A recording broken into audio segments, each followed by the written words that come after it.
Pemirsa kewentenan dem desa ring Bangli warsene mangkin pacang molihang wantuan pewangunan tempat pengelolaan sampah Reduce, Reuse, Recycle TPS3R miwah TPS3R ring desa-desa.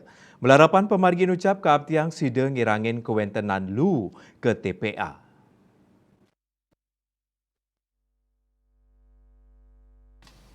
Kepala Dinas Lingkungan Hidup Kabupaten Bangli Putu Gandawijaya Mausang, raumangkin sampun wenten desa-desa ring Bangli sanimadue TPS 3R. Sia saking kuentenan inucap kewangun ngangge wantuan saking dana alokasi khusus DAK pemerintah pusat. Asiki kewangun ngangge dana swadaya. Pembangunan TPS 3R puniki dahat kabuatang ring sajroning nampenin pikobat lu. Ring TPS 3R lu kakelola ngangge sistem pemilahan oleh desa. Program TPS 3R saking suang-suang desa ring Bangli sampun memargi becik. Kuentenan TPS 3R kekantenang sida ngirangin beban lu ke TPA.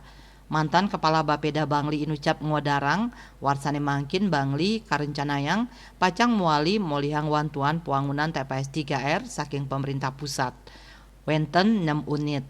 Bantuan inucap merupa wangunan miwah sarana nyani. Kauningin nilai bantuan kantos lungatak yuta rupiah per unit.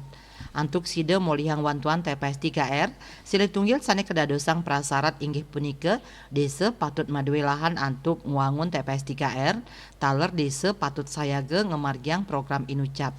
Dayu Swasrina Bali Pos Nguningayang.